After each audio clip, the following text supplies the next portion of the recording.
दोस्तों, आप सभी को मेरे YouTube चैनल में स्वागत है। चलिए एक दिल को छू जाने वाली कहानी शुरू करते हैं। अमीर और गरीब बहू के बाल और डिजाइनर कपड़े। कहानी को शुरू से अंत तक सुनने बाद सब्सक्राइब करके बेल आइकन ज़रूर दबा देना। अभी कितना सारा काम पड़ा हुआ है और मेरे बाल इनके सूखने का नाम ही नहीं ले रहे। कभी कभी मेरे लंबे घने बालों की वजह से मुझे काफ़ी दिक्कत बन जाती है।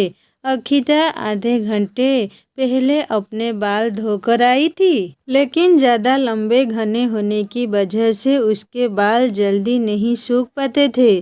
बालकनी में धूप आ रही है, वहाँ जाकर मेरे बाल झट से सूख जाएंगे, लेकिन बाहर वालों की नज़र पड़ेगी तो वह मेरे बालों को देखकर बातें मिलाएंगे। हे भगवान, मैं तो दुविधा में पड़ चुकी हूँ। अक्षिता अपने कमरे में बैठी परेशान हो रही थी। तभी वहाँ उसकी सास भारती आई। बहू, तो यहाँ बैठी हुई समय बर्बाद कर रही है क्यों? पता है समय क्या हुआ है? और अभी तक खाना नहीं बना। मुझे पता है माँ जी, लेकिन मैं क्या करूं? बाल धुले हुए 1 घंटा होने को जा रहा है, लेकिन अभी तक मेरे बाल गीले हैं। ऐसे में इन्हें बांधूंगी तो सर में दर्द होने लगेगा और खोलकर खाना नहीं बना सकती। इसीलिए तो कहते हैं ऊपरी सुंदरता कोई मायने नहीं रखती। तो इन्हें थोड़ा हल्का करा ले, इससे तुझे आसानी होगी। मोनिका को देख, छोटे बाल होने की वजह से सारे काम कितनी आसानी से कर लेती है।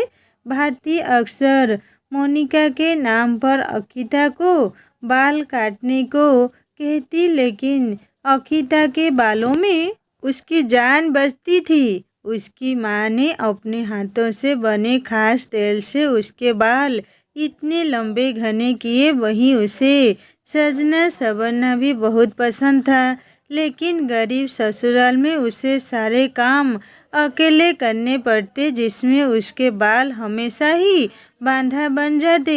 वहीं मोनिका उनके घर के सामने वाले घर की बहू, जिसके बाल बिल्कुल लड़कों की तरह छोटे थे। वो कपड़े भी लड़कों जैसी ही पहना करती थी। मोनिका बहू, घर में मेहमान आए हैं, उनके लिए चाय नाश्ता बना दे, और हाँ, उनके सामने कपड़े बदलकर सर ढंग कर आना। अगर वो देखेंगे कि मेरी बहू ऐसी दिखती है तो वो मेरा मजाक बनाएंगे। अरे माँ जी, वो मेहमान ही तो है, रिश्ते वाले थोड़ी ना है, और वह चाहे कुछ भी कहे, मुझे उससे कोई फर्क नहीं पड़ता। यह बोलकर मोनिका रसोई में चाय नाश्ता बनाने के लिए चली गई और शोभा बेबस खड़ी रह गई। मोनिका खाना बनाने में काफ़ी अच्छी थी। वह शहर के मॉडर्न लड़की थी, लेकिन वह घर के काम अच्छे से जानती थी। उसने कुछ ही देर में सारा नाश्ता बना डाला और फिर उसे ट्रे में लेकर मेहमानों के पास पहुंची। मोनिका ने ओवरसाइज टी शर्ट, ऊपर से जैकेट और जीन्स पहनी हुई थी। अरे शोभा जी, क्या आपका बेटा नाश्ता बनाकर लाया है? वाह शोभा जी, आपका बेटा तो बहुओं से भी तेज काम करता है। वैसे आपकी बहू कहाँ है? बहू, वो तो कमरे में आराम कर रही है। उसकी थोड़ी तबीयत खराब है ना। अरे मम्मा जी, क्यों झूठ बोल रही हो यार? सिर्फ मैं ही तो हूँ आपकी बहू। तो फिर आराम कौन सी बहू कर रही है? मेहमानों ने जैसे ही मोनिका की आवाज़ सुनी तो उनके होश उड़ गए। शोभा जी, आपकी बहू है? हम आपके घर पहली बार आए हैं तो हमें लगा कि आपका बेटा है। वैसे जो भी हो, यह बहू से ज़्यादा दामाद लग रही है। मेहमानों ने मोनिका और शोभा का खूब मजाक बनाया, जिस पर शोभा को बड़ी शर्मिंदगी महसूस हुई। यह देखकर मोनिका ने मेहमानों ने तुरंत वहाँ से जाने को बोला, जिस पर मेहमान गुस्सा होते हुए वहाँ से चले गए। तेरी तो शक्ल है और ना ही सीरत। अरे कोई मेहमानों को ऐसे बाहर निकलता है क्या? लेकिन मॉम जी, वो हमारा मजाक बना रही थी। हे भगवान, अगर वो हमारे मजाक बना रही थी तो उसकी वजह तू है। तू जो पूरे घर में मर्द बनकर घूमती है तो लोग और क्या ही कह सकते हैं। कोई चाहे कुछ भी पहनता हो और कैसे भी रहता हो, यह किसी का घंटा हक नहीं कि कोई किसी के लुक पर उसका मजाक बनाए, फिर चाहे कोई जोकर बनके ही क्यों ना घूमे। मैंने सिर्फ उन्हें उनकी करनी का फल दिया, नथिंग मोर। इतना कहकर मनिका फ़ोन चलाती हुई अपने कमरे में चली गई। हे भगवान, कैसी गलती हो गई मुझसे। मैं कैसे इस पागल को अपनी बहू बना लाई। एक तरफ भारती की बहू है अखिता, सुंदर सुशील सर्वगुण संपन्न, और एक तरफ मेरी तो किस्मत ही भूल गई है। शोभा आए दिन इसी तरह अखिता का नाम लेकर मनिका को कोसती और अपनी किस्मत पर रोती। वहीं अखिता के बाल ना सूखने की वजह से उसे खुले बालों में ही खाना बनाना पड़ गया। कुछ देर बाद उसने खाना बनाकर टेबल पर रख दिया और फिर सभी खाना खाने बैठ गए। भाभी, कभी तो कुछ नया बना लिया करो। रोज रोज यही दाल चावल सब्जी रोटी यह सब खाकर मैं पक चुकी हूँ। ऊपर से आप खाने में तेल भी बहुत ज़्यादा डाल देती हो। अखिता, माना कि तुम गांव से आई हो, लेकिन अब तुम शहरी बहू बन चुकी हो, इसीलिए कुछ नया भी ट्राई करती रहा करो। कुछ नया तो जब ट्राई करेगी ना, जब इसे सजने संवरने से फुर्सत हो। सारा दिन अपने बाल और कपड़ों में लगी रहती है। अकिता मुंह लटकाई चुप खड़ी हुई सबकी बातें सुन रही थी। तभी कुछ ऐसा हुआ जिसका किसी को अंदाजा नहीं था। बहू, ये मेरी प्लेट में इतना लंबा बाल कैसे आया? पिताजी, मैं आपको दूसरी प्लेट में खाना दे देती हूँ। अगर इस घर में इतनी गंदगी से खाना बनेगा तो मैं यहाँ खाना नहीं खाऊंगा। गोविंद को इतने गुस्से में देखकर सभी काफ़ी घबरा गए। गोविंद ने इतना कहा और वहाँ से बिना खाना खाए ही चला गया। वही सब उसे रोकते रह गए।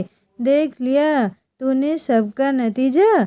बाल खोलकर खाना बनाएगी तो बाल खाने में गिरेगा ही। अब इस खाने को फेंक और दूसरा खाना बना। और हाँ, अब से अपने बालों को बांधकर ही खाना बनाना।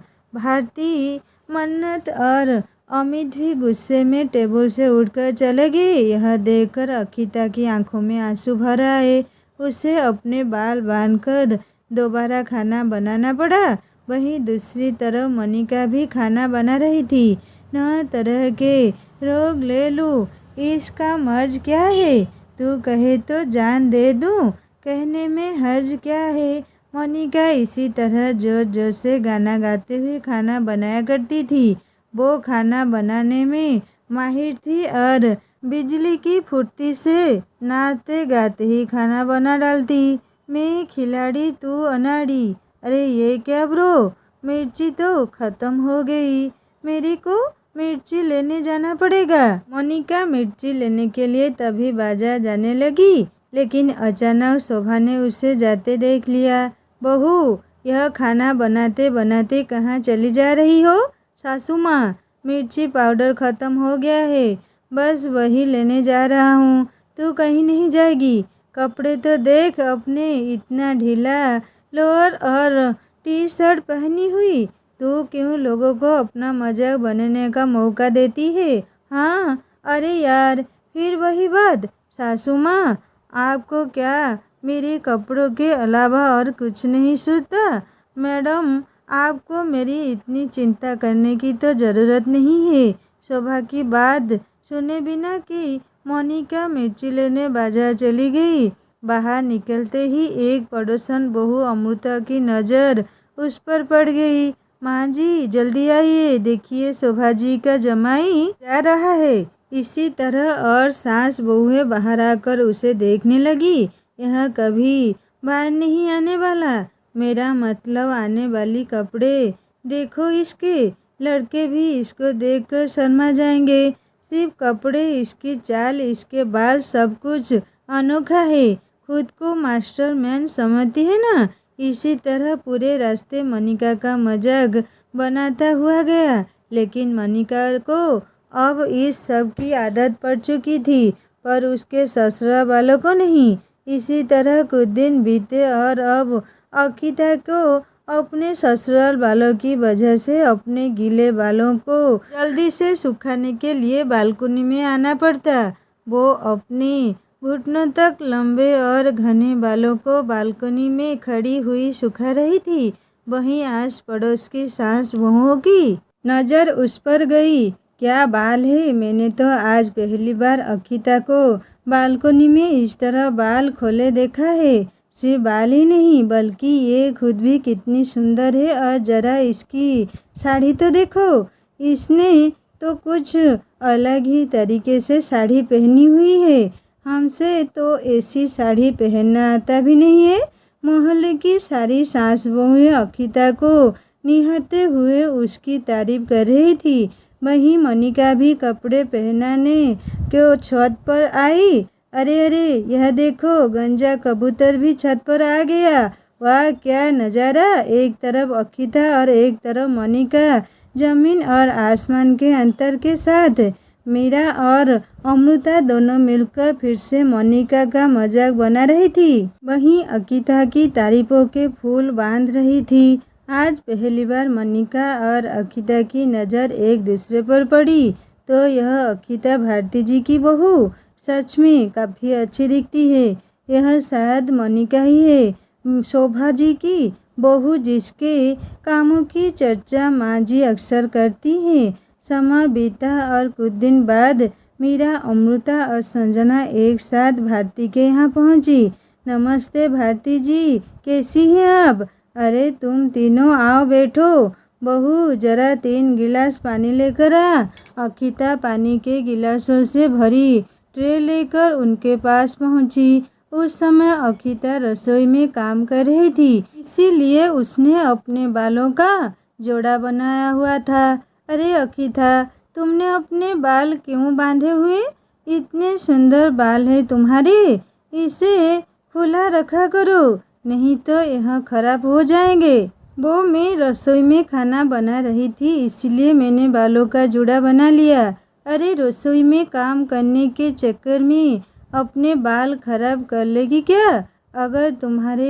अगर मेरे पास तुम्हारे जैसे बाल होते तो मैं उन्हें सारा समय खुला रखती और यहाँ तक कि बाहर भी खोल कर जाती, ताकि सब मेरे बालों की सुंदरता देख सकते। हाँ अक्षिता, तुम इतनी सुंदर हो और तुम साड़ी भी कितने अच्छे से पहनना जानती हो, और तुम्हारे बालों के तो क्या ही कहने। और अपनी सुंदरता को छुपाओ मत, इसे दिखाओ ताकि लोग हैरान रह जाएं। इसी तरह तीनों पड़ोसन बहुओं ने मिलकर अक्षिता को चढ़ा दिया। अमृता खड़ी हुई और उसने अक्षिता का जूड़ा खोला, जिस पर संजना और मीरा ने शोर मचाया। इस पर अक्षिता को शर्म आ रही थी, लेकिन वह इससे काफ़ी खुश हुई। वहीं भारती की जान हलक में आ गई, क्योंकि उसे पता था कि अब क्या होने वाला है। अक्षिता ने अगले दिन से अपने ऊपर और ज़्यादा ध्यान देना शुरू कर दिया और घर के कामों को भूलने लगी। सही तो कह रही थी वो, मैं क्यों अपनी सुंदरता को कामों में जाया करूं। मैं अब और अच्छे से तैयार होकर सभी को दिखाऊंगी कि मैं और भी ज़्यादा सुंदर हूँ। मेरे जुल्फों के आगे तो काली रात भी बेरंग है। अक्षिता ने अब अपने ऊपर पहले से ज़्यादा ध्यान देना शुरू कर दिया। अक्षिता गांव की लड़की थी, इसलिए उसे ब्यूटी प्रोडक्ट्स के बारे में नहीं पता था, लेकिन वह घरेलू चीज़ों का इस्तेमाल कर रही थी। वाह, मेरी मेहंदी तो एकदम अच्छे से खुल चुकी है, मैं इसे जल्दी से लगा लेती हूँ। इसके बाद मैं मुल्तानी मिट्टी और गुलाब जल के मिश्रण से नहाऊंगी। यह सोचकर अक्षिता ने अपने बालों पर मेहंदी लगानी शुरू की। तभी महाभारती आई। बहू, पहले खाने पीने का देख लेती, आज सफाई भी मन्नत ने की है और तू मेहंदी लगा रही है। माँ जी, मेरे लिए घर के कामों से ज़रूरी मेरी सुंदरता है और मैं इसका सबसे पहले ख्याल रखूँगी।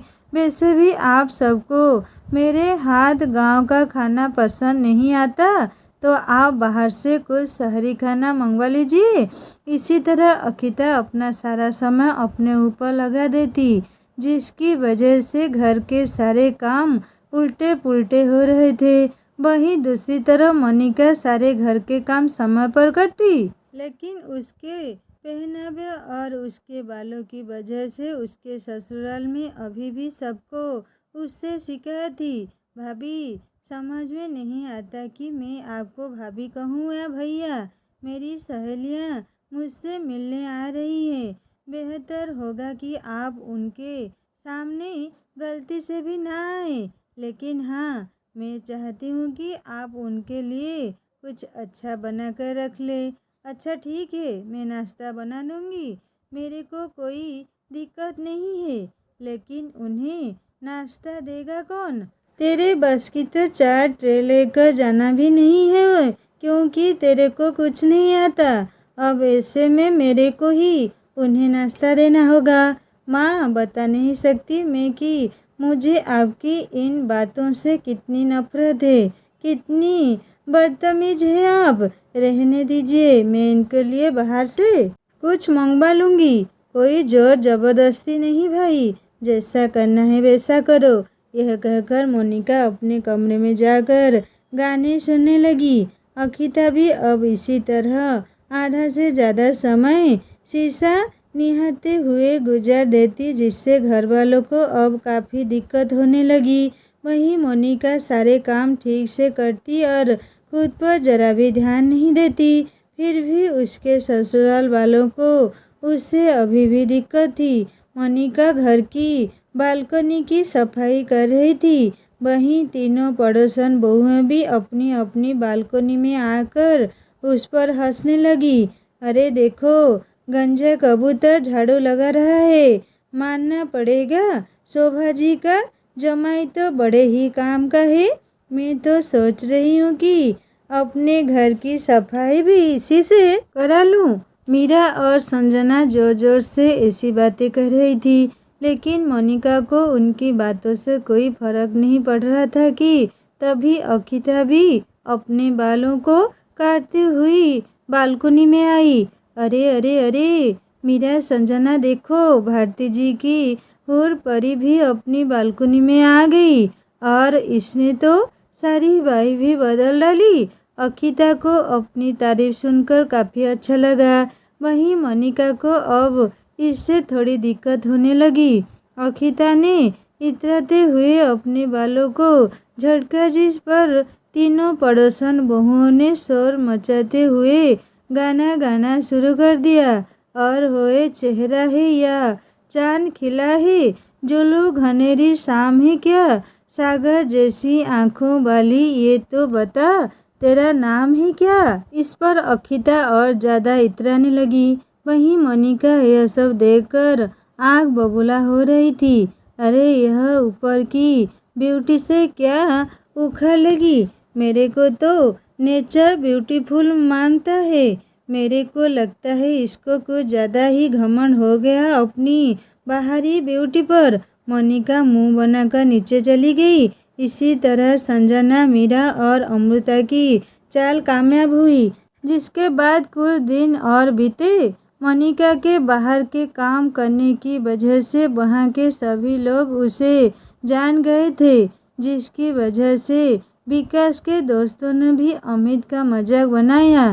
भाई विकास, अब हमें समझ आया कि तूने हमें भाभी से क्यों नहीं मिलवाया, लेकिन बाहर वालों से हमें पता चल गया कि तू भाभी नहीं, जीजा लेकर आया है। अरे, मैं तो यह सोच रहा हूँ कि शादी पर तू दूल्हा बनता है या फिर तेरी पत्नी। अरे, तुम दोनों ज़्यादा मत बोलो। हाँ, मेरी बीवी जैसी भी है, मुझे बहुत अच्छी लगती है और तुम्हें कोई हक नहीं है उसके बारे में कुछ भी उल्टा सीधा बोलने का। गुस्से में विकास अपने दोस्तों को छोड़कर चला गया। वहीं उसे मोनिका पर भी गुस्सा आ रहा था। वो गुस्से में उमड़ता हुआ सीधा घर पहुंचा। विकास, क्या हुआ? कुछ परेशान लग रही हो? अरे चुप रहो, मैं तुमसे बात नहीं करना चाहता, बल्कि मैं तुम्हारी शक्ल भी नहीं देखना चाहता। अरे भाई, ओ मैंने क्या कर दिया? तुम बाहर से आकर खाली पीली मुझ पर चिल्ला रहे हो। यही यही दिक्कत है तुम्हारी तो। तुमसे ठीक से बात करनी भी नहीं आती। मोहल्ले की सारी बहुएं तुमसे बेहतर हैं। तुम्हारी वजह से मेरा मजाक बनता है। पता नहीं क्यों भगवान ने तुम्हें मेरी किस्मत में लिख दिया। मुझे तो अखिता जैसी पत्नी चाहिए थी। अपने पति के मुंह से अखिता का नाम सुनते ही मनिका को फिर से वही जलन महसूस हुई। विकास उस पर बेवजह भड़क कर कमरे में चला गया। वही अब मनिका को अखिता का सुंदर होना काफ़ी खटक रहा था। इसी तरह कुछ दिन बीते। अखिता रोज तरह तरह की साड़ियाँ बांधती और बाल खोलकर बालकनी में खड़ी हो जाती और बाहर भी इसी तरह अपनी सुंदरता पर इतराती। ओए होए, होए होए, बालकनी में अमित की मल्लिका खड़ी हुई है। चांद जैसा चेहरा और रात जैसी जुल्फे। हाय, काश मेरी बीवी भी ऐसी ही दिखती। अरे सही कह रहा है भाई, बड़ा खुशकिस्मत है अमित जो उसे अप्सरा जैसी पत्नी मिली है। गली के आदमी अखिता को देखकर अक्सर ऐसी बातें किया करते और आज यह बातें अमित ने सुन भी ली, जिससे उसका खून खौल रहा था। लेकिन फिर भी उसने तमाशा ना बनाते हुए अखिता को धीरे से अंदर बुला लिया। उसने अखिता को समझा, लेकिन अब अखिता पर अपनी सुंदरता का भूत सवार था, इसलिए उसे किसी की कोई बात समझ में नहीं आ रही थी। उसके बाद कुछ समय और बीत गया। मुझे और क्या लेना है, मैंने घर का सारा सामान ले लिया। अब मैं अपने लिए मेहंदी, मुल्तानी मिट्टी और बालों के लिए कोई अच्छा सा तेल ले लेती हूँ। और हाँ, मैं अपने लिए एक सफ़ेद नंगों वाली साड़ी भी लूँगी, जिसे पहनकर मैं सचमुच की अप्सरा दिखूँगी और सब मुझे देखते रह जाएंगे। रास्ते में सभी लोग अखिता को देखते हुए चल रहे थे। उसकी सुंदर सी साड़ी, लंबे घने खुले हुए बाल और उसका चांद जैसा चेहरा सबको आकर्षित कर रहा है। वहीं मनिका भी बाजार में कुछ सामान लेने आई थी। अचानक ही उसकी नज़र साखी पर पड़ी। ओहो, यह मैडम बाजार में भी ऐसी बन के आई है जैसे इसे यहाँ मॉडलिंग करनी है। काली पीले लोगों का ध्यान खींचने से कोई फायदा नहीं। मनिका और अखिता शॉपिंग करके वापस घर लौटी। मनिका ने देखा रास्ते में सभी लोग उनके दोनों को देखकर अखिता की तारीफ कर रहे थे और मनिका का मजाक बना रहे थे। मनिका से अब यह सब बिल्कुल भी बर्दाश्त नहीं हुआ। वो तेज कदमों से घर पहुंची और सामान रसोई में रखकर सीधा अपने कमरे में चली गई। मुझे ऐसी लड़कियों से बहुत नफरत, बहुत घमंड है ना इसे अपनी ब्यूटी पर। अब मैं इसकी ब्यूटी और इसके घमंड दोनों को खलास कर दूंगी। मनिका ने अपने कमरे से एक छोटी कैंची ली और उसे अपनी पेट की जेब में रख लिया और फिर अपनी सास के पास पहुंची। सासू मम्मी, चलो आज भारती मैडम के यहाँ एक चाय मारकर आते हैं। अचानक ही तुझे भारती के घर जाने का मन कैसे हो रहा है? आज से पहले तो तूने कभी उनके घर जाने को नहीं कहा। वैसे मैं एक बात बता दूं, भारती के घर जाने से तुझे अखिता जैसी सुंदरता नहीं मिल सकती है। और मोनिका को अखिता के नाम से भी गुस्सा आने लगा था। शोभा और मोनिका एक साथ भारती के घर गई। अरे कहाँ गई भारती जी? अरे शोभा बहन, आओ आओ। अरे आज तो मोनिका भी आई है। आज इसका मन किया यहाँ आने का तो मैं इसे ले आई। अरे वाह मोनिका, तुम्हारा जब भी मन किया करे आ जाया करो। मुझे तो तुम बहुत पसंद हो। तुमने क्या समोसे बनाकर खिलाए थे उस बर्थडे वाले दिन? हा, मुझे अभी तक उनका स्वाद याद है। अरे, इसके समोसों की तारीफ करना बंद करो। यह बताओ कि तुम्हारी सुंदर बहू कहाँ है? सुंदर बहू अब असुंदर होने वाली है। शॉपिंग करके आई है मैडम। अभी अभी तो घर के कामों से तो उन्हें कोई मतलब ही नहीं। अरे, घर के कामों के लिए एक नौकरानी रख लो। इतनी सुंदर बहू से क्यों काम कराती हो? इससे तो वो खुद पर ध्यान नहीं दे पाएगी। कुछ ही देर में वहाँ पर अखिता भी आ गई, जिसे देखकर शोभा बड़ी खुश हुई। मैं अभी बाजार से लौटी थी, इसीलिए थोड़ा आराम कर रही थी और आपके पास अब आ पाई। आप बैठिए, मैं आपके लिए चाय नाश्ता ले आती हूँ। अरे, तुम क्यों परेशान हो रही हो? तुम आराम करो, इससे तुम्हारी स्किन और भी अच्छी हो जाएगी और अगर रसोई के काम करोगी तो तुम्हारे हाथों की त्वचा खराब हो जाएगी। ऊपर से तुम्हें बाल भी बांधने पड़ेंगे। अरे शोभा, इतने दिन में आई हो चाय नाश्ते के बिना, तो हम तुम्हें जाने नहीं देंगे। वो भी जब मोनिका तुम्हारे साथ है। इस पर मोनिका ने अखिता का हाथ बटाने को कहा, जिस पर भारती तुरंत राजी हो गई। इसी बहाने अखिता भी तुमसे कुछ सीख लेगी। वैसे अब तुम तो घर के कामों में माहिर हो। अब दोनों साथ बैठकर बातें करने लगी। वहीं अखिता और मोनिका रसोई में जाकर नाश्ते की तैयारी करने लगी। अखिता के लंबे बाल उसकी कमर पर लहरा रहे थे। यह देख मोनिका ने अपनी जेब से कैंची निकाली और जैसे ही उसने बाल काटने के लिए हाथ आगे बढ़ाया, तभी अखिता ने उसका हाथ पकड़ लिया। मोनिका, यह क्या कर रही हो तुम? अखिता की आवाज़ सुनकर शोभा और भारती भी रसोई में गई। उन्होंने देखा कि अखिता ने मोनिका का हाथ पकड़ा हुआ था और मोनिका के हाथ में कैंची थी। माँ जी, शोभा जी देखिए, मोनिका मेरे बाल काटने वाली थी। वो तो मैंने समय पर देख लिए, वरना यह मेरे लंबे सुंदर बालों का सत्यानाश कर देती। मोनिका तो इसीलिए यहाँ आई थी। हाँ, आज तो तूने सारी हद पार कर दी। भला इसके बाल काटने से तेरे बाल लंबे हो जाएंगे क्या? अपनी सास को इस तरह चिल्लाते देख मोनिका की आंखों में आंसू आ गए। मैं और क्या करूं? हाँ, इसकी वजह से मेरा मजाक बनता है। इसकी वजह से मेरे ससुराल में कोई मुझे पसंद नहीं करता। मैं भी इसी की तरह बनना चाहती थी, लेकिन मैं कभी नहीं बन पाई। मोनिका, तेरे बाल इतने छोटे हैं कि इनकी एक चोटी भी नहीं बन सकती। ऊपर से तू यह अनारकली अलबा सूट जैसे कपड़े पहनती है, जो तेरे बालों से बिल्कुल मैच नहीं करते। मैं क्या करूं अखिता? मैंने कितने नुस्खे अपना कर देख लिया और लेकिन मेरे बाल बढ़ते ही नहीं है। तो फिर तू अपना हुलिया ही अपने बालों जैसा कर ले। तू अपने बालों का बॉयकट हेयर स्टाइल करा ले और कपड़े भी बॉयज की तरह पहन।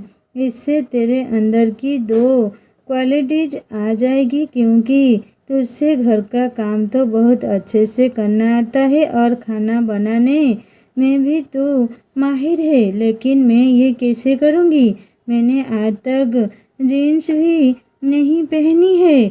मेरे लिए तो सब बहुत मुश्किल हो जाएगा। मैं जानती हूँ, लेकिन तेरे छोटे बालों की वजह से तेरा मजाक बनता है। क्या यह सब तुझे अच्छा लगता है? नहीं ना, इसलिए तुझे छोटा सा कॉम्प्रोमाइज़ करना पड़ेगा। और तभी से मैंने अपने आप को ऐसा बना लिया, लेकिन कोई फ़र्क नहीं पड़ता। मेरे छोटे बालों की वजह से तभी मुझे कोई पसंद नहीं करता था और अब भी नहीं करता है। मोनिका की बात सुनकर शोभा, भारती और अखिता को काफ़ी दुख हुआ। तुम्हारे साथ बहुत बुरा हुआ, लेकिन तुम्हें सुंदर देखने के लिए किसी चीज़ की ज़रूरत नहीं है। तुम काफ़ी सुंदर हो और सबसे बड़ी बात कि तुम खाना बनाने में और घर के काम करने में अच्छी हो, जो कि एक बहू के लिए सबसे ज़रूरी होता है। क्या तुम मुझे भी अपने जैसा खाना बनाना सिखा सकती हो? बदले में अगर तुम चाहो तो मैं तुम्हें एक तेल दूंगी जिससे तुम्हारे बाल तेजी से बढ़ जाएंगे। तुम मुझसे इस बात पर नाराज़ नहीं हो कि मैं तुम्हारे बाल काटने वाली थी? सच कहूँ तो बिल्कुल भी नहीं, क्योंकि मैं भी तुम्हारी तरह ही घर के काम किया करती थी। लेकिन लोगों की तारीफों ने मेरी सुंदरता पर मुझे बाकी सब चीज़ों से अंधा कर दिया। यह बात मैं अब तक नहीं समझ पाई, लेकिन तुम्हारी बात सुनकर मुझे एहसास हुआ कि मैंने भी काफ़ी गलती की है। सच कहूँ तो मुझे तुमसे कोई दिक्कत नहीं थी, लेकिन जब से मीरा, संजना और अमृता ने तुम्हारी तारीफ करते हुए मुझे नीचा दिखाया, तब से मेरे अंदर तुम्हें लेकर एक जलन पैदा हो गई। मुझे माफ़ कर दो। अरे नहीं, गलती मेरी भी नहीं है जो मैंने इस बात पर पहले ध्यान नहीं दिया। अब अक्षिता और मनिका से सुलह हो गई। वहीं शोभा को भी मनिका के लिए काफ़ी बुरा महसूस हुआ। और मुझे माफ़ कर दे मनिका बहू, मैंने हमेशा ही तेरे कपड़े और तेरे बालों को लेकर तुझे कितना सुनाया, लेकिन तूने मुझे कभी भी पलट कर जवाब नहीं दिया। मुझे माफ़ कर दे। मम्मी जी, आपको मेरे से माफ़ी मांगने की कोई ज़रूरत नहीं है। इसमें आपकी कोई गलती नहीं है। अब सब कुछ ठीक हो चुका था। शोभा को भी अब मनिका से कोई शिकायत नहीं थी। मनिका ने अपने बालों की वजह से मजबूरी में अपने आप का ऐसा बनाया। उसकी उस मजबूरी को दूर करने के लिए अक्षिता ने उसे अपनी माँ की बताई हुई विधि से उसके बालों का तेल तैयार किया। वहीं मनिका ने अक्षिता को शहरी खाना बनाना सिखाया। कुछ ही दिनों में अक्षिता काफ़ी सारी डिशेस बनाना सीख गई। वाह भाभी, आप तो रोज़ नए नए तरह का खाना बना रही हो। पनीर टिक्का, डोसा, इडली सच में काफ़ी स्वादिष्ट लग रहे हैं। यह सब सिर्फ मनिका की वजह से हो पाया। उसने ही मुझे ये सारी डिशेस बनानी सिखाई है। भले ही विधि मनिका ने बताई है, लेकिन खाना तो तूने ही बनाया है ना, और इसमें तेरे हाथों का स्वाद है। अक्षिता को अपने ससुराल वालों के मुंह से अपनी इतनी तारीफ सुनकर बहुत अच्छी खुशी महसूस हुई। वहीं मनिका अपने बालों में लगातार अक्षिता का दिया हुआ तेल लगा रही थी, और कुछ ही दिनों में उसे अपने बालों में फर्क दिखने लगा। यह तेल तो सच में कमाल है। अभी तक मैंने कितने प्रोडक्ट इस्तेमाल किए, लेकिन उनसे मुझे कोई फर्क नहीं दिखा, लेकिन इस तेल ने सच में जादू कर दिया। इसी तरह अब अक्षिता अपने ससुराल वालों को रोज रोज नई डिशेस बनाकर खिलाती। वहीं मोनिका के बाल भी काफ़ी तेज़ी से बढ़ रहे थे, और यह देखकर आसपास के लोग काफ़ी हैरान थे। अरे अब तो अक्षिता ने पहले की तरह सजना संवरना और बालकनी में खड़े होना बिल्कुल बंद कर दिया। आखिर क्या बात हो सकती है? अरे सिर्फ अक्षिता ही नहीं, बल्कि मैंने तो मोनिका को भी कई दिनों से कहीं आते जाते नहीं देखा। पता नहीं अचानक ये क्या हो गया। अरे यार, अरे यह कोई ज़्यादा बड़ी बात नहीं हो सकती।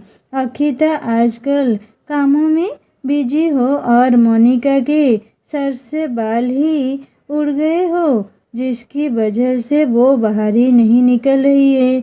जो भी हो, सारा मनोरंजन ही खत्म हो गया, वरना वो दोनों बड़ी मनोरंजक थी। इसी तरह कुछ दिन और बीते, और आज मोनिका ट्रैक सूट और कैप पहनकर सुबह जॉगिंग कर रही थी, जिससे उसके सारे बाल ढके हुए थे। वहीं अमृता ने उसे अपनी खिड़की से देख लिया और तुरंत मीरा और संजना को मैसेज किया। वो दोनों भी अपनी खिड़की पर आकर खड़ी हो गई। अरे रे रे, आज कितने दिन बाद गंजे कबूतर को देखा। आज तो ये ट्रैक सूट पर पहनकर जॉगिंग कर रही है। कुछ खास है क्या? कुछ तो बात है। इतने दिन से तो यह घर से नहीं निकली, और आज तो इसका हुलिया कुछ अलग ही लग रहा है। आज इसने वो ढीले वाले कपड़े नहीं पहने। अरे क्या बात हो सकती है? टाइट कपड़े पहनकर सुंदर दिखने की कोशिश कर रही है, लेकिन देखो तो सही, बालों की वजह से बेचारी को सर पर टोपा लगाना पड़ रहा है। इसी तरह तीनों पड़ोसन बहुएं आज फिर मोनिका का मजाक बना रही थी, लेकिन जैसे ही अचानक से दौड़ते दौड़ते मोनिका के सिर से कैप गिरा तो उनके होश उड़ गए। कैप के सिर से गिरते ही मोनिका के नए लंबे घने बाल उसकी कमर पर लहरा गए, लेकिन मोनिका तुरंत ही जमीन से कैप उठाकर ओढ़ ली। क्या यह तुमने भी देखा या सिर्फ मैंने देखा? इतने लंबे घने बाल, वो भी इस गंजे कबूतर के कैसे? तीनों बहुएं इस बात पर काफ़ी हैरान थी। वहीं अब मोनिका ने अपनी पैंट शर्ट को छोड़कर शहरी बहू की तरह मॉडर्न कपड़े पहनने शुरू कर दिए, जिससे अब वह काफ़ी सुंदर दिखने लगी थी। बाकी पड़ोसी भी मोनिका के बदलते रूप को देखकर उसकी तारीफ करते नहीं थकते। वहीं अमृता, मीरा और संजना इस बात से जल भून रही थी। इसी तरह कुछ दिन बीते और अब मोनिका की सुंदरता बिल्कुल अक्षिता की टक्कर पर आ चुकी थी।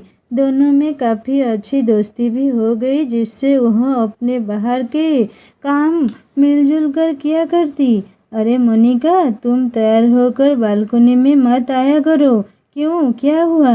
अरे मोनिका, लोगों को इतना भी मत जलाओ कि वो जल जल कर राखी हो जाए। यह बात अक्षिता ने अमृता, मीरा, संजना को सुनाते हुए कही।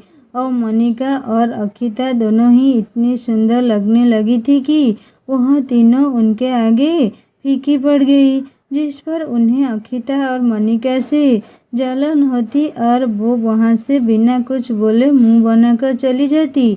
इसी तरह कुछ दिन और बीत गए और अब मोनिका और अक्षिता बिल्कुल बहनों की तरह रहने लगी।